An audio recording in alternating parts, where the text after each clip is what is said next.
우리 샤메님한테서 크게는 이제 7가지 주제로 해서 질문을 이제 받았는데, 시간이 나는 만큼만 질문 항목을 다 한꺼번에 다루기는 어려우니까 간략간략 크게 되도록이면 요약하는 형식으로 해서 이제 다룰 겁니다. 이게 또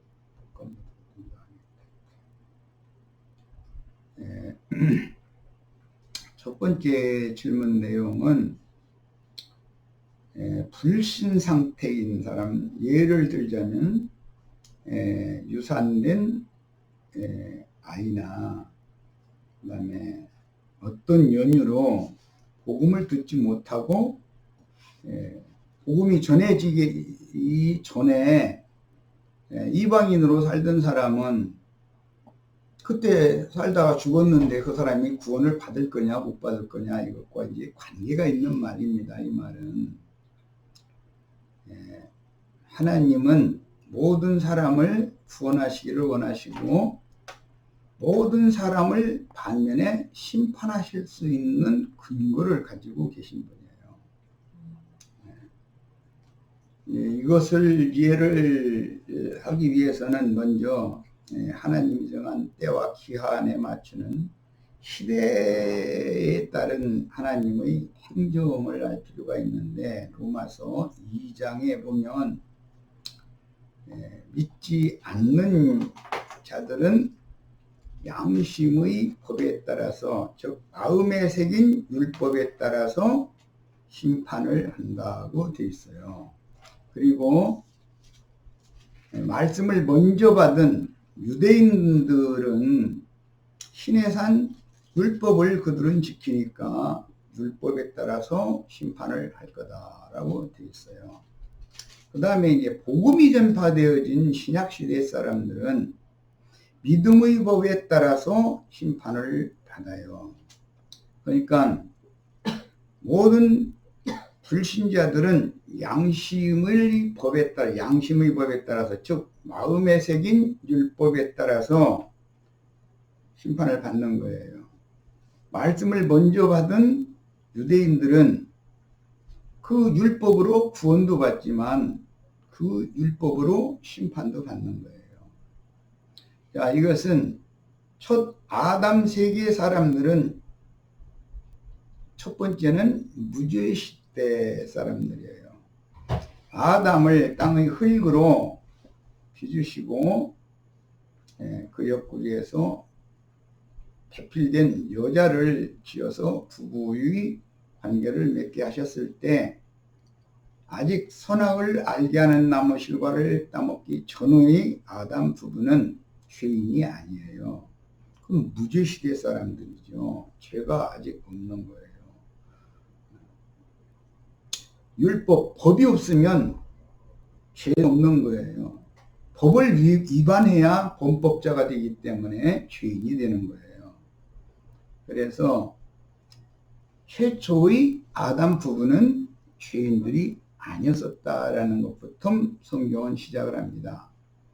그 다음에 하나님의 말씀이 법이기 때문에 하나님께서 아담에게 이제 말씀을 주셨는데, 그 말씀을 등 뒤로 던지고 미혹의 영혼에게 거짓 교훈을 받아들여서 옛 뱀, 큰 용, 마귀, 사탄이라고 그랬는데, 거짓말하는 마귀의 말을 하나님의 말씀보다 더 중하게 여기고 그의 말을 들었을 때 그것이 범법이에요. 그 이후로는 죄인이라는 용어가 나오기 시작하는 거예요.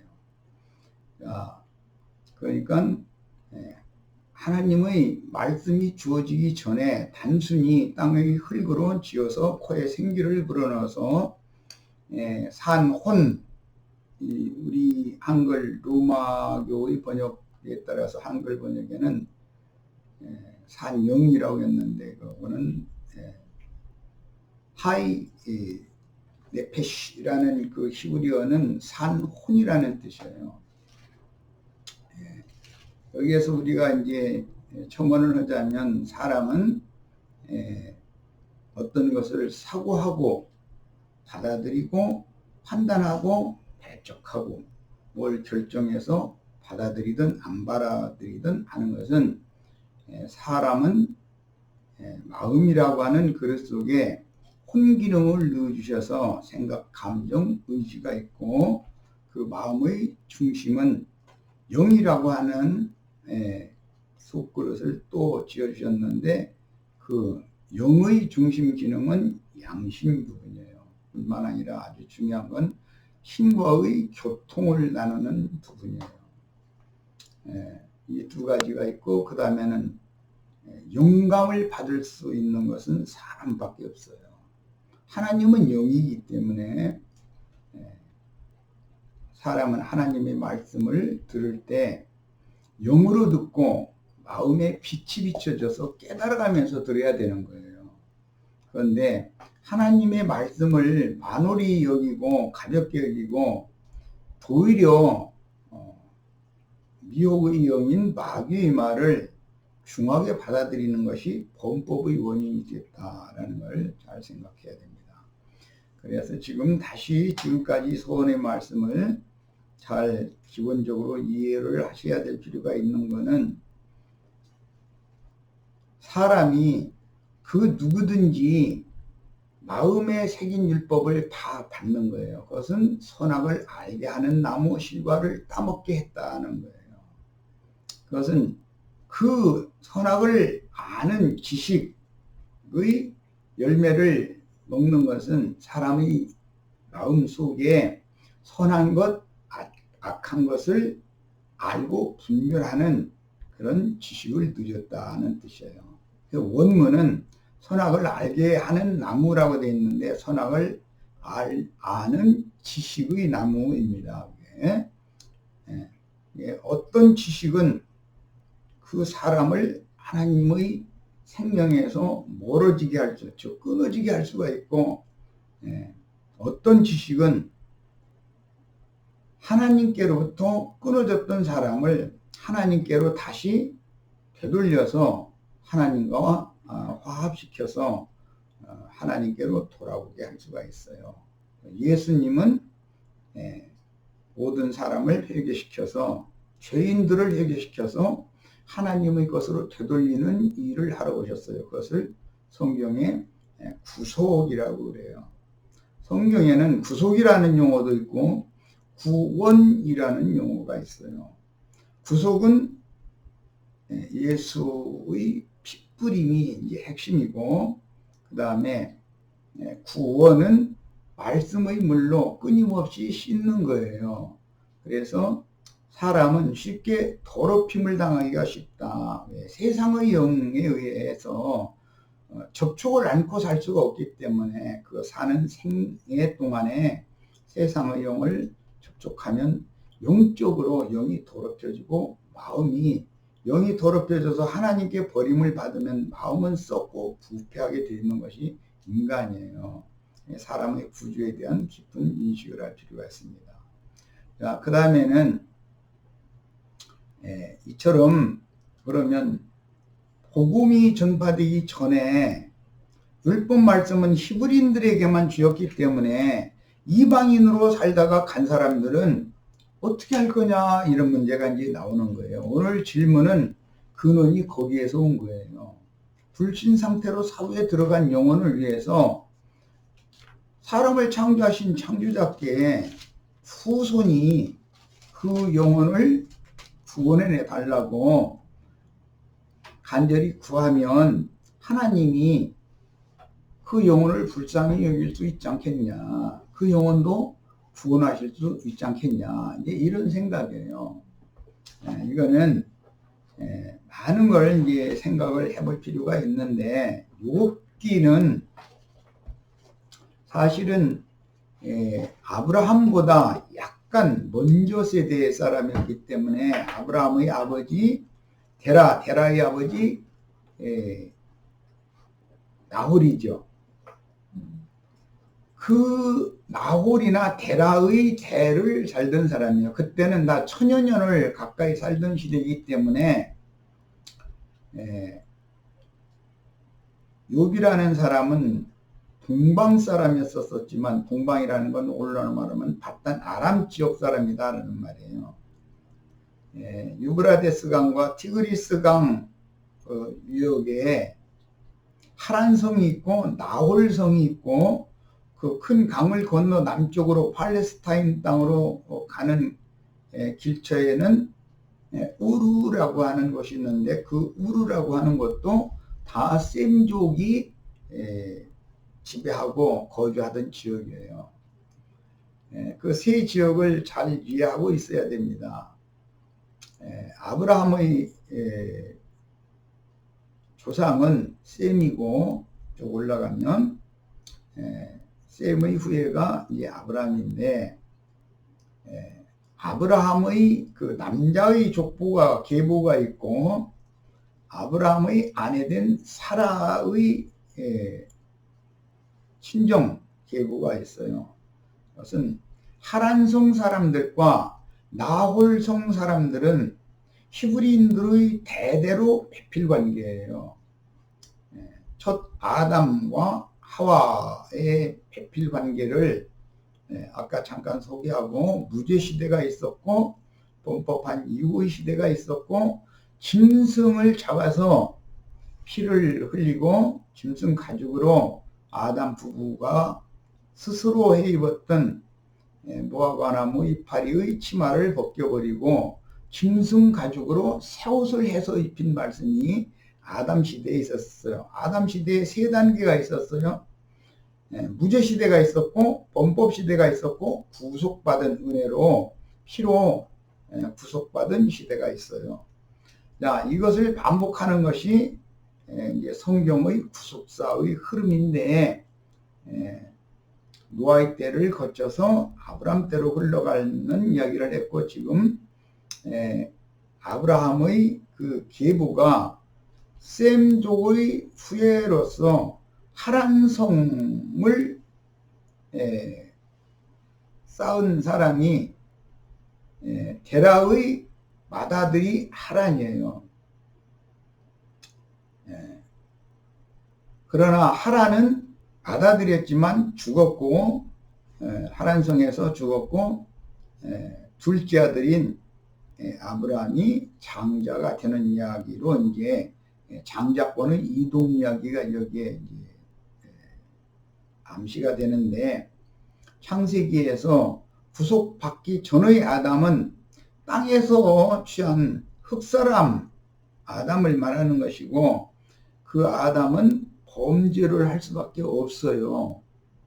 원래 흙으로 지었다는, 원래 흙이라는 건 연약하다라는 뜻이기 때문에 부서지기 쉬운 그런 뜻인데, 부서지기 쉬운 그릇으로 지어놓은 거예요. 그리고 나서 선악과를 먼저 먹는 것도 하나님의 계획이 있기 때문에 그런 거예요. 또 뱀이 들어와서 연약한 아담 부부를 꿰는 것도 하나님의 목적, 구속사를 이루기 위한 목적을 실현하는 방편 중에 하나인 거예요. 아브람 이야기를 지금 하다가 이제 아담에게로 갔다가 다시 오는 얘기인데,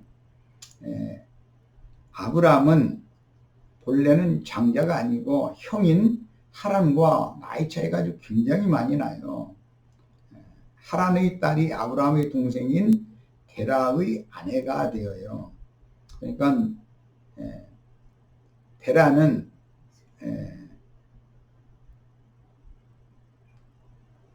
아브라함의 동생이 데라가 아니라 아브라함의 동생 나홀이죠. 나홀의 딸들 밀가와 또 누군가 둘이 있는데, 그게 다 하란의 딸들이에요. 그러니까는 아브라함의 동생과 하란의 딸이 결혼할 그런 상대가 된다라는 것은, 아브라함의 장형인 하란은 나이가 많은 사람이라는 걸 알 수가 있는 거죠. 아브라함과는 차이가 많죠. 아브라함과 그 하란과 나홀의 삼형제의 아버지는 데라인데, 데라는 그때 시대는 다처주의를 허용을 했기 때문에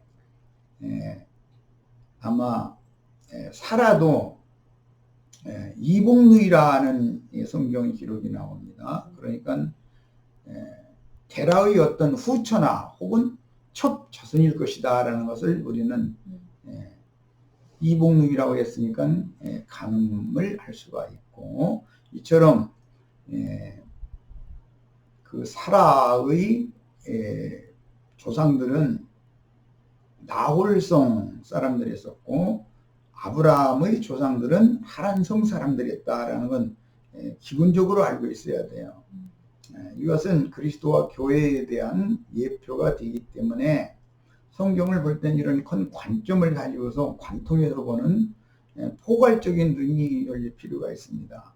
지금 불신 상태로 사후에 들어간 영혼을 위해서 후손이 죽을 죽게 간곡하게 기도하면 혹시 불신자의 영혼을 건져주실 수 있지 않겠는가? 그분에게 다시 또 죽은 영들에게도 은혜를 입혀주시지 않겠는가? 이것이 첫 번째 질문이에요. 그런데 결론을 쉽게 말하자면 신약 복음은 믿기 전의 세대 사람 같으면 자신의 양심을 끝까지 지키고 양심을 한 번도 속인 적이 없이 평생을 그렇게 살았으면 자신의 마음에 새긴 율법, 양심의 법으로 구원을 받을 수 있어요. 그러나 모든 사람은 처음부터 연약하게 지어놨기 때문에 천여년을 살던 시대에 자기 양심을 한 번도 속이지 않고 자기 양심에 거슬르는 짓을 한 번도 않고 의롭다 함을 하나님 앞에 받은 육체가 있었었다라고 하는 것은 말이 안 되는 소리예요. 기본적으로 이걸 이해를 하셔야 되겠고, 왜 복음이 필요한가?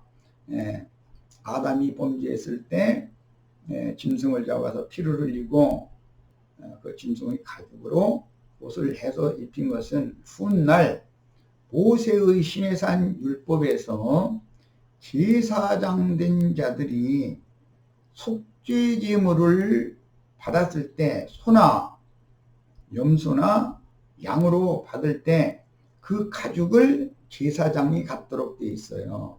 짐승 가죽을. 이것은 속죄라고 하는 문제와 관계가 되는 거예요. 첫사람은 누구나 자기 스스로 의로움이나 선을 행해서 선은 행하고 악은 버리고 선악과의 지시대로 그렇게 살다 죽은 사람이 신약 성경에는 육체의 행위로 의롭다함을 받을 육체는 하나도 없다고 했기 때문에 하나도 스스로 구원받은 사람은 없다라는 말이 되는 거예요. 그러므로 예수님이 메시아께서, 예언된 메시아께서 오셔서 당신 자신을 제물로 드려서 모든 죄인들의 죄가를 그분이 죄빚을 대신 갚아주셨다라고 하는 것을 마음에 믿는 사람만 구원을 얻는 거예요. 그렇기 때문에 불신 상태로 사후에 들어간 사람이 후손의 기도로 구원받는다라는 것은 예수님이 세상에 오셔서 죽을 필요가 없다라는 말이 되는 것이고, 복음을 정면으로 대적하는 거예요. 예수님이 오실 필요 없어요. 후손이 기도만 열심히 하면 자신도 구원받고 믿지도 않던 사람도 다 구원시킬 수 있다면 사람의 기도로 구원하면 되는 것이지, 뭐라고 예수가 오셔서 죽으실 필요가 있겠어요. 복음으로 신약시대 사람들은 복음으로 구원도 받고 복음으로 심판도 받는다. 율법을 지키던 사람들은 유대인의 율법의 의와 선에 완전히 잡힌 사람들이기 때문에 그들은 마음에 새긴 율법 외에 그 마음에 새긴 율법을 누구도 지키지 못했기 때문에 범법함을 인하여 더해준 것이 토라 율법이에요. 시내산 율법이에요. 그러니까 유대인이 율법을 받았다고 해서 율법의 의로 또한 하나님의 의에 이르지 못한다는 걸 보여주는 거예요. 예수 그리스도의 구속이 없으면 그 누구도 구원받을 육체가 없어요. 우리는 사람의 선한 생각을 버리고 오직 진리를 믿음으로 구원을 얻고 진리의 말씀대로 최후 판단도 진리대로 판단을 받는 거예요. 이런 확고한 말씀을 믿는 믿음이 오늘날 우리들에게 복음으로 전파되는 구원의 말씀, 믿음의 말씀을 자신의 믿음으로 화합해서 다 받으셔야 됩니다. 사람의 노력이나 사람의 어떤 선행이나 이런 것으로 자신이나 또는 자신의 조상들 중의 누구나 심지어 원치 않았지만 상황이 어렵고 힘들었기 때문에 아이를 잉태했을 때 무슨 다른 좋지 못한 방법을 동원해서 유산을 시킬 수도 있어요. 대부분의 많은 사람들이 그래요. 그런데 그런 경우 그 어린아이가 무슨 죄를 저질렀길래 하나님이 그를 심판할까, 이런 사고를 많이 가지고 있어요. 그러나 하나님은 반드시 생명의 주인께서 죽일 자는 죽이고 살릴 자는 그 아이가 하나님이 살려서 그 아이가 복음을 믿도록 그 다음에 구원을 얻도록 하는 것이 하나님의 뜻이었기 때문에 양심의 가책을 받는 것일 뿐이에요. 그리고 사람이 양심의 가책을 받는다고 해서 양심의 가책이 오니까 주님 앞에 호소할 수밖에 없어요. 상황은. 그때 당시 상황을 주님이 잘 아시지 않느냐고, 나를 불쌍히 여겨달라고, 난 살인자라고, 이런 기도를 아마 어떤 참여된 자매님들은 많이 하셨을 거예요. 한두 번은. 그런데 그런 것은 잘하는, 인간적으로 보면 좀 자신을 돌이키는 거니까 잘하는 일이지만 그것이 유산된 아이를 구원하는 길이 되는 것이 아니에요. 이제 지금부터는 사무엘기로 가서 다윗 이야기를 좀 할 거예요. 다윗은 자기 많은 아내들이 있었어요. 그럼에도 하루는 습관적으로 그건 이제 모압 족속, 블레셋 족속과 전쟁 중이었는데 가나안 족속이 항복을 함으로 다윗 왕국의 군장이 되어진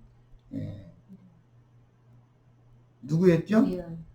우리아라는 사람이 있어요. 그 사람의 아내인 밧세바라는 여인이 있어요. 남편은 전장에 나갔고 오래됐어요. 전장에서 전쟁이 빨리 끝나지 않으니까 집에 오지 못했죠. 그런데 밧세바는 젊은 여자였겠죠. 마음이 이제 동하는 거예요. 젊은 여자니까 당연히 있을 수 있는 일이에요. 그래서 이 시간 되면 왕이 낮잠을 자고 왕궁 지붕을 거닌다라는 것을 봐왔기 때문에 하루는 의도적으로 왕궁 쪽으로 있는 문을 열어놓고 목욕을 했어요. 다윗은 아내들이 많은 사람이었지만 그 목욕한 여인을 볼 때 마음이 또 동했어요. 여자로 말미암아 미혹을 당해서 꿰움을 받은 거예요. 이것은 창세기에서 아담이 그 아내 하와의 미혹을 통해서 금령의 실과를 따먹은 것을 실현하는 거예요. 역사상에. 그런데 우리 말로는 그냥 선악을 알게 하는 나무 실과를 따먹었다 이렇게 번역을 했는데, 이 말은 연합했다라는 뜻이에요. 생명의 연합을 맺는 걸 상징하는 말인 거예요. 남녀의 관계를 비유하는 말이에요. 센족은 그렇게 은어를 사용해서 표현을 해요. 남녀 관계를 말할 때는 항상. 자, 이런 것도 기본적으로 알고 있어야 되는 거고, 그런데 다윗이 밧세바의 미혹을 받아가지고 창세기에서는 보암직도 하고 먹음직도 하고 지혜롭게 할 만큼 탐스럽게 보였다 이렇게 표현을 했는데, 밧세바를 볼 때 아름답게 보인 거예요. 또 탐스럽게 보인 거예요. 탐욕이 온 거죠. 또 저 여자들을 취한 다음에 문제가 되면 어떻게 하겠다라는 그런 지혜도 그때 당시 이미 다 계획이 서 있던 거예요. 사람은 범죄를 저지르기 전에 많은 것을 나름의 계획을 세워서 하는 거예요. 이런 것을 그것이 약한 그릇이기 때문에 그래요. 이런 것을 잘 염두에 두고 복음이 말하는 의도를 정확하게 깨달을 필요가 있어요. 밧세바가 즉시로 다윗을 한 번 만났는데 임신을 했어요. 잘 아는 얘기예요. 그러니까 밧세바가 왕에게 기별을 묻죠. 야, 여기에서 원치 않는 아이를 가졌다면 밧세바는 왕궁에 사람을 보내서 내가 임신했다고 기별을 할 필요가 없어요. 무슨 방법을 동원해서 아이를 지었을 거예요. 그런데 그는 다윗 왕을 차지하고자 하는 야심이 있었기 때문에 임신되기를 기다려서 그게 마침 경수가 끝나고 목욕을 했다 이렇게 되어 있어요. 가임기가 됐을 때 의도적으로 그렇게 한 거예요. 욕을 한 거예요. 다윗은 이런 것처럼 아무 생각도 없이 밧세바를 취한 거예요. 아이를 임신했다고 하니까 책임이 있잖아요. 왕으로서. 그래서 잘 아는 것처럼 그의 본 남편인 법이 있는 거니까 본 남편인 우리아를 휴가명을 특별 휴가를 해가지고 집에 가서 휴가 기간을 지내다 돌아가라 이렇게 했는데 그는 율법적인 의가 강한 사람이었기 때문에 선악을 알게 하는 나무 실과를 먹은 독이 그에게 가득하다 이거예요. 지금 전쟁 중에 내가 집에 가서 발을 씻고 아내 곁에 누울 수가 있냐 이러고 아내 곁에 가지 않고 그대로 휴가 기간을 마치고 귀대를 했어요. 왕은 다급하잖아요. 그러니까 요압을 군대장관 요압을 시켜서 일봉한 편지를 보냈어요. 그런데 요압은 사람이 낌새라는 것이 있잖아요. 전쟁이라는 건 수식이 있는데 블레셋의 성 바로 앞까지 가서 전쟁을 독려하는 외치는 그런 일을 하라고 하는 특명을 내린 거예요. 그럼 넌 화살 맞아 죽어라 그 말이잖아요. 그건 전쟁 수칙이 있지 않는 일인 거예요. 그건 절대 그렇게 할 수가 없는 거죠. 그런데 왕명이라고 해가면서 이스라엘이 군대 총사령관인 요압이 와서 명령하는데 어떻게 안 지키겠어요. 결국은 이제 죽었어요. 그 문제 때문에 하나님은 다윗의 모든 그의 심사를 다 살피고 계셨어요.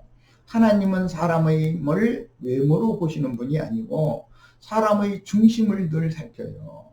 그러니까 다윗의 속내를 다 알고 계셨던 거예요. 하나님은. 그래서 나단 선지자를 보내서 비유의 말을 전하게 해가지고 율법의 배상법 사배로 물어내는 그 법을 이제 가서 말을 하게 하니까 다윗이 듣고 나서는 그런 처죽이를 어디가 있느냐. 그럼 당장 잡아다 죽여야 된다고. 마땅히 죽여야 된다고. 이제 이러는 거예요. 그러니까 그게 바로 당신이요. 그랬다는 거예요. 야, 여기에서 우리는 많은 걸 생각해 볼 필요가 있어요. 그러면 하나님이 밧세바가 지금 잉태한 그 아이가 해산이 되면 기뻐하셨다면 잉태를 시킨 분도 하나님인데 생명의 주인이 하나님인데 그 아이를 해산을 했는데 아이가 신음신음 앓는 거예요. 그러니까 다윗은 왕으로서 밧세바를 위로해 가면서 금식했어요. 이 아이를 살릴 수 있으면 살려달라고. 그런데 아이가 죽었어요. 결국은 다윗의 기도를 안 들어주신 거죠. 야, 그러니까 음식상 갖고 와라 딱 그러는 거예요. 그러니까 사람들이 볼 때는 너무 이상한 거예요.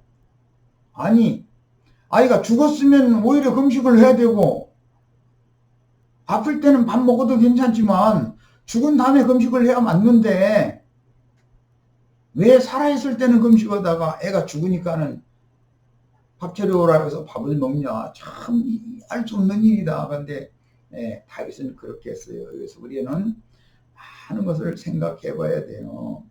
하나님이 모든 일에 있어서 악한 일이든 선한 일이든 그 뒤에는 하나님의 역사하심이 있는 거예요. 이런 거 보고 섭리라고 그래요. 밧세바가 아름다워 보이는 거, 밧세바가 왕을 미혹할 마음을 갖는 거, 이런 거 전체가 다 사실은 악한 자 마귀를 통해서 하는 일이지만 그 뒤에는 하나님이 계신 거예요. 다윗을 이스라엘의 왕으로 세우셨을 때 그가 혹시 큰 잘못을 저지르지 않고 지금처럼 하나님의 마음에 합한 자로서 앞으로 계속 왕 노릇을 잘하면 다윗이 오히려 교만해지고 자기 자랑을 일삼고 하나님께 공로를 돌리지 않을 거라는 걸 하나님은 너무나 잘 알고 있어요. 그런 약점이 다윗도 있는 거예요.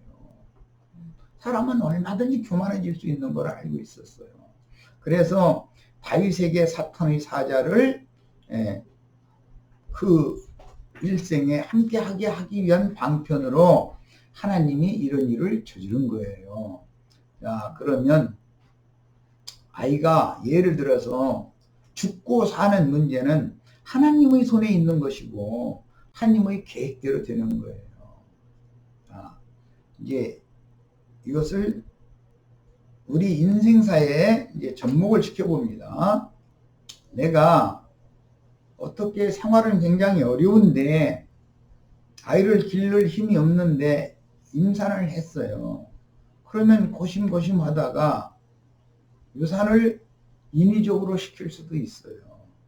그러면 내가 하는 것 같지만 내 마음을 유산시키겠다고 하는 악심을 품게 만든 건 마귀고 마귀를 쓰시는 분은 뒤에 하나님이 계셔요. 항상 우리는 이걸 생각해야 돼요. 악한 일에도 선한 일에도 하나님은 항상 나와 함께 계십니다. 내가 넘어질 때도 내가 일어날 때도 하나님은 항상 함께 계신다는 걸 꼭 믿어야 돼요. 이게 믿으면요. 어떤 좋은 일만 사람이 생각할 때 그렇게 어려운 상황인데도 아이를 잘 길러서 복음을 듣게 만들고 이렇게 모녀 관계를 잘 유지했다. 그런데 그 어머니의 자랑이 되면 그 아이를 안 준 것만도 못해요. 이걸 먼저 생각하셔야 돼요. 하나님은 피조물인 인간에게서 영광을 받으시기를 목적으로 사람을 창조하신 것이지 인간 자랑을 하고 하나님을 뒷전으로 이렇게 하는 그런 사람들이 아무리 의롭고 선하고 오라도 하나님의 의라고 하는 관점, 하나님의 선이라고 하는 관점에서 보면 안 맞는 거예요. 이것이 하나님의 선과 하나님의 의는 이것은 오직 한 분 예수 그리스도의 선과 예수 그리스도의 의만이, 즉 하나님의 양심인 예수님의 양심의 본만이 절대권을 가지고 있어요. 우주를 영원히 다스리고 심판할 수 있는 거예요. 선악간 분별을 정확하게 해서. 그런 것이지 사람이 내가 그때 유산을 안 시켰으면 그러면 내가 오히려 떳떳할 수가 있어요. 그렇게 어려운 사정이었는데 내가 너를 아이가 잘 자란 다음에 어떤 상황에서 잉태해가지고 너를 낳아서 기르느라고 내가 무슨 고생을 했는지도 아느냐, 반드시 말하게 돼 있어요. 내가를 앞세우게 돼 있어요. 하나님은 믿는 성도들을 통해서 하나님의 예수 그리스도 이름이 영광을 받는 걸 원하시지 사람 자랑하는 걸 절대 원하시지 않아요. 그래서 하나님이 항상 어떤 섭리를 하실 때는 그 누구도 그 무엇으로도 자랑하지 못하게 하려는 것이 하나님의 뜻이에요. 이런 것을 깊이 생각할 필요가 있어요. 자, 결론을 이제 말씀을 드리면 후대가 전대의 어떤 사람들을 위해서 기도하면 선하신 하나님께서 선을 베풀어 주시지 않겠는가 하는 것은 성경이 기록한 선악관, 하나님이 판단하는 선악관의 기준이 아니고 선악을 알게 하는 나무의 실과를 따먹은 사람들이 판단하는 기준대로 생각하는 거예요. 그것이 옳은 것이 아니에요. 인간의 의는 하나님 앞에는 그건 누더기다 했어요. 그런데 많은 사람들은 그 누더기 창세기에서는 무화과나무 잎으로 치마를 한다 이거예요. 자기 부끄러운 부분들을 위선으로 가린다 이 말이죠. 그런데 하나님은 그 속을 들여다보는 거예요. 그 사람 속을 들여다보는 거예요. 이것이 복음이다. 그 다음에 아까 이제 이 얘기는 이제 하지 말라고까지도 하셨는데도 많은 사람들이 꿈도 꾸고 뭐 환상도 보고 뭐 있다고 그러는데 그것은 사기치는 거예요. 귀신이 와서 역사하는 거예요. 그 사람이 사기를 거짓말하고 싶어서가 아니에요. 복음을 믿지 못하게 만드는 역할을 그렇게 하는 거예요. 사람의 공로로 사람이 구원을 받고 죽은 사람이든 산 사람이든 구원을 받을 수 있다면 예수가 오셔서 죽을 필요가 없어요. 범죄한 아담 부부를 위해서 무화과나무 이파리 치마를 벗겨버리고 짐승을 잡아서 짐승의 피를 뿌린 다음에 짐승 가죽으로 새 옷을 해서 입힐 필요가 없어요. 신약의 말씀을 한 가지만 전할 거예요. 너희는 옛사람과 그 행위를 벗어버리고 그리스도로 옷 입어라 그래요. 이것은 구속받은 사람이에요. 은혜 안에 있는 사람이에요. 이 말이 이해되어져야 돼요. 나의 의를 내세워서 하나님 앞에 나아가고자 하는 사람 또는 나의 선한 생각, 나의 옳은 생각을 통해서 나의 선대를 위해서 기도를 하면 선하신 하나님이 들어주시지 않겠느냐. 예, 그것은 사람의 생각이고 모든 판단은 진리대로 하는 거예요. 모든 판단은 진리대로예요. 사람의 생각대로 하는 것이 아니에요. 아까 밧세바가 잉태를 하게 한 것도 사실은 그 뒤에는 하나님의 계획이 있는 거예요. 선악을 알게 하는 나무 실과를 먼저 따먹게 하는 것도 하나님의 계획이 다 있는 거예요. 내가 큰 죄인이고 내가 얼마만큼 더러운 자인 것을 율법 말씀으로 들춰내고 깨닫게 해주시려고 선악과를 먼저 먹게 하는 거예요. 깨달아야 율법 말씀은 내가 죄인인 것을 깨닫고 은혜를 구하게 하는 중간 풍로 역할을 해주는 거예요. 예수 그리스도 은혜이신 그리스도께 나를 중매시키는 역할은 율법이 하는 거예요. 율법에 의해서 정죄받고 참소가 돼야 하나님의 은혜를 구해요. 내 힘으로는 나의 수고나 노력이나 나의 의나 선행 공동이나 이런 걸로는 절대로 내가 구원을 받을 수 없는 연약한 존재에서 존재인 것을 주님 앞에 인정하고 시인합니다. 나를 이렇게 지어놓은 분이 주님이시니 나를 불쌍히 여기시기를 바랍니다. 주님께서 나의 모든 죄와 허물들을 대신 다 짊어지시고 대제사장으로서 나를 걸머매고 가슴에 품고 하나님의 의로우심 앞으로 속죄소 앞으로 시온주 앞으로 나아가서 주님의 피뿌림을 통해서나 내가 하나님의 영광에 나갈 수 있다는 것을 내가 분명하게 믿습니다. 이렇게 믿는 사람을 의롭다 여기신다는 것이 복음이에요.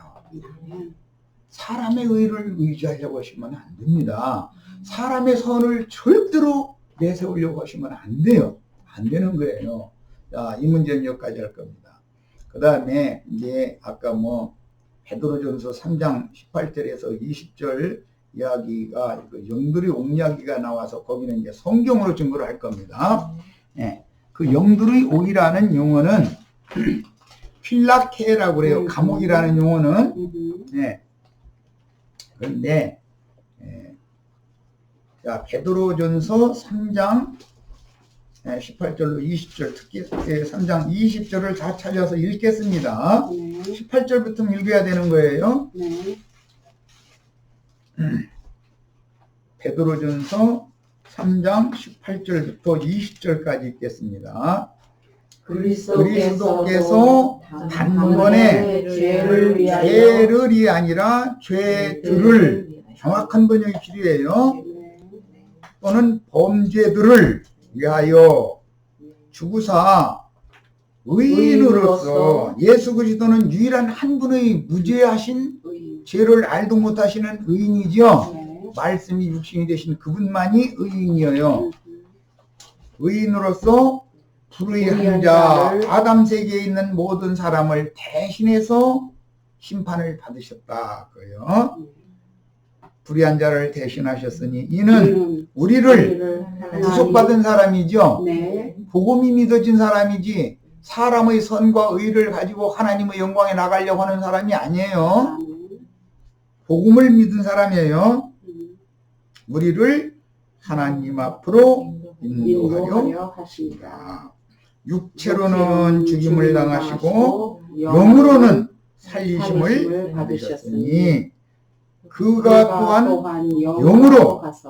영으로 살리심을 받았죠. 네. 살리심을 받은 주님께서 무엇으로? 영으로 살리심을 받아가지고 영으로 가는 거예요. 네.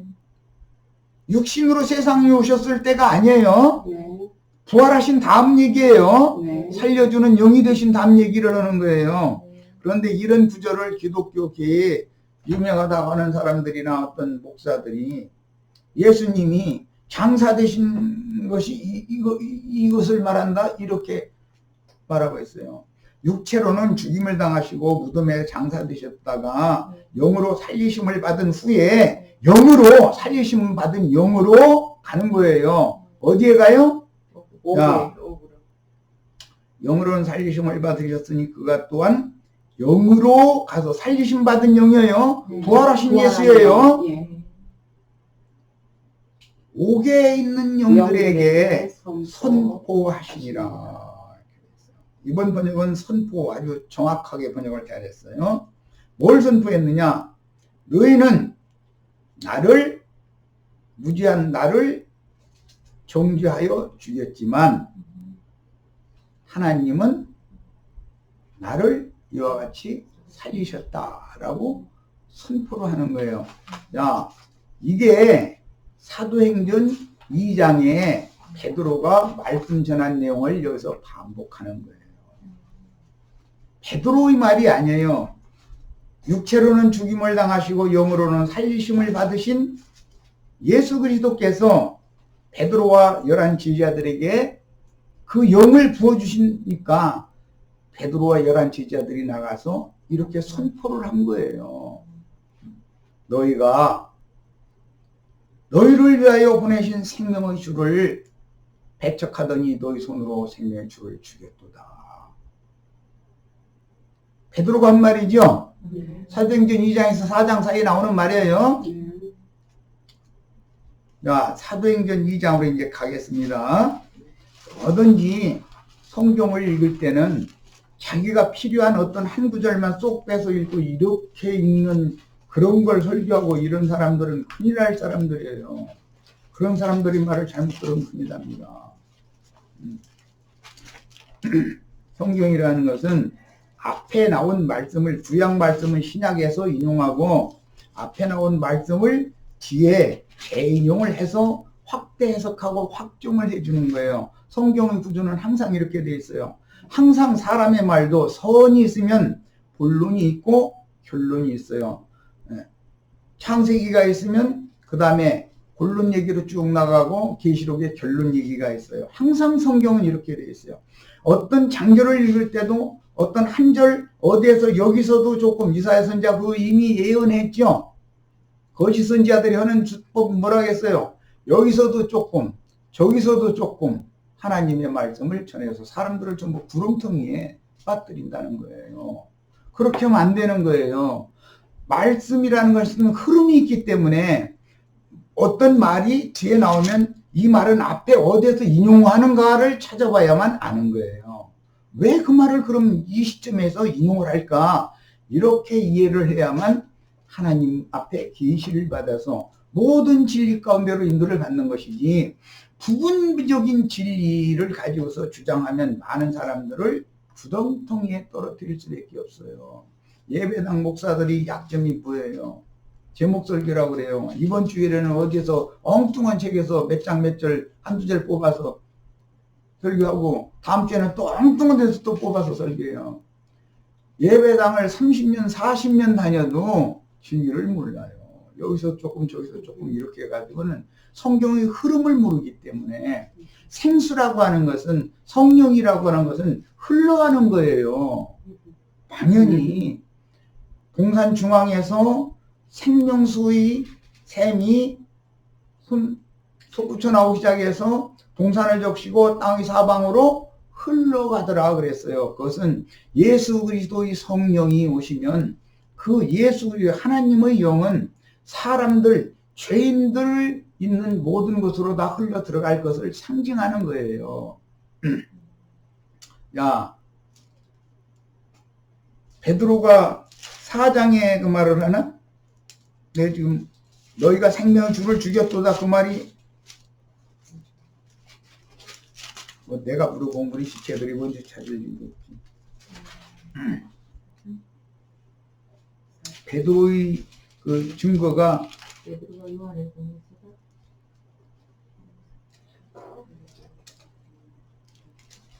생명의 주를 죽였도다 이렇게 증거했잖아요. 자, 저기 봅니다. 3장 14절 15절을 읽겠습니다.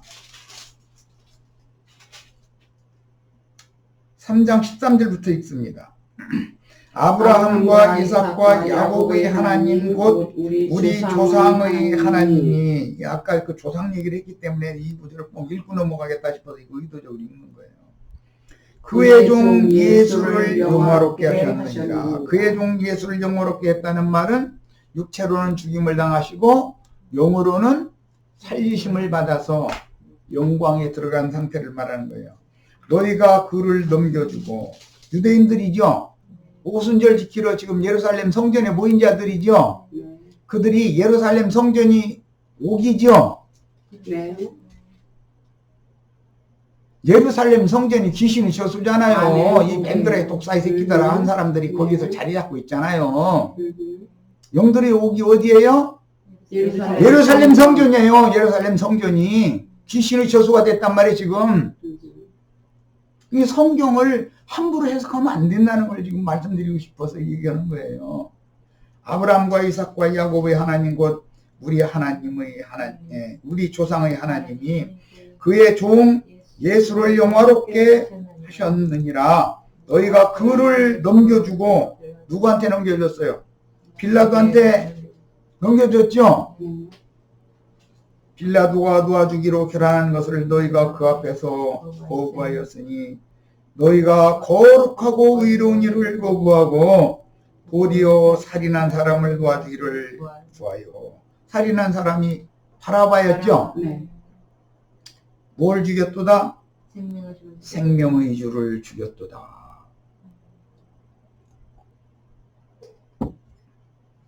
야, 이들은 노아의 때에도 노아가 방주를 세우면서 다 방주에 들어와야 구원을 받는다. 곧 홍수의 심판이 올 것이다. 예고를 해요. 그런데 많은 사람들이 그때 당시 그 많은 사람들이란 하나님의 아들들이 사람의 딸들의 아름다움을 보고 자기가 좋아하는 모든 자로 자기의 아내를 삼은 사람들이에요. 믿는 사람들이죠. 하나님의 아들들과 부부를 맺은 사람들이니까 믿는 사람들이잖아요. 그 사람들이 노아의 증거를 받아들이지 않았어요. 방주에 타지를 않았어요. 이 말은 지금 베드로와 11사도를 보내서 주님이 교회를 세우고 유대교 영들의 옥에서 나와서 주님의 집 베델로 돌아와라 그러는 거예요. 벳아웬에서는 나와서 베델로 너희가 와야 너희 구원받는다. 이걸 전하는 거예요. 지금 이해하셨어요? 야, 그런데 생명의 주를 죽였도다. 그러나 하나님이 죽은 자 가운데에서 그를 살리셨으니 이렇게 영으로 살리심을 받은 다음에 옥에 있는 영들에게 가서 이 선포를 하는 거예요. 이 선포를. 예. 우리가 이 일의 증인이라. 베드로 하는 말이죠. 베드로 11사도 하는 말이에요. 그 이름을 믿음으로 그 이름이 너희가 보고 아는 이 사람을 성하게 하였나니 예수로 말미암아 난 믿음이 유대인의 믿음이 아니고 예수로 말미암아 난 믿음이에요. 너희 모든 사람 앞에서 이같이 관중이 낫게 하였느니라. 너희가 알지 못하여서 그러했거니와 너희 관리들도 그러한 줄을 아노라. 이렇게 말씀을 전하고 있어요. 자, 이 말씀이 베드로 사도가 지금 화번적으로 지금 베드로전서 3장 18절로 20절에 예수께서 죽은 자 가운데에서 육체로는 죽임을 당하셨으나 영으로는 살리심을 받은 후에 옥에 있는 영들한테 가서 선포했다. 왜 그러면 옥에 있는 영들한테 이미 버렸는데 인자로 오신 예수는 버렸는데 옥에 있는 영들에게 다시 선포를 할 필요가 있는가? 하나님은 그 택하신 백성이 한 번 죄를 저질렀다고 해서 단번에 버리는 게 아니에요. 말로 너희가 말로 인자를 거역하면 사하심을 받을 길이 있으나 성령을 거역하면 이제와 영원토록 사하심을 받지 못하리라. 예수님이 하신 말씀이에요. 한 번의 기회를 더 주는 거예요. 인간 나라에서도 사람이 범죄를 해서 문제가 있으면 나 잘못했노라고 다시는 안 그러겠노라고 하면 좋아 이거 한 번만 봐줘 꼭 이렇게 해서 용서를 해주게 마련인 것이지 안 돼 너 그거 했으니까 넌 죽어야 되고 이렇게는 않습니다. 하나님도 마찬가지예요.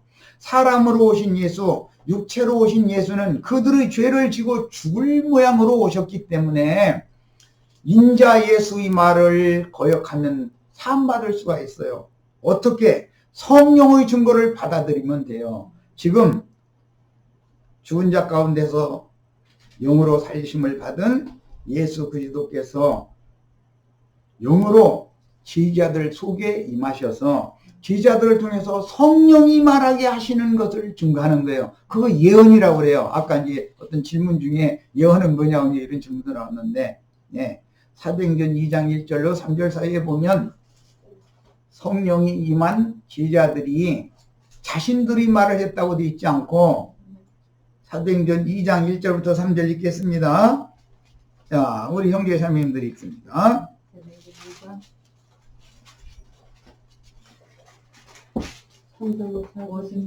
네.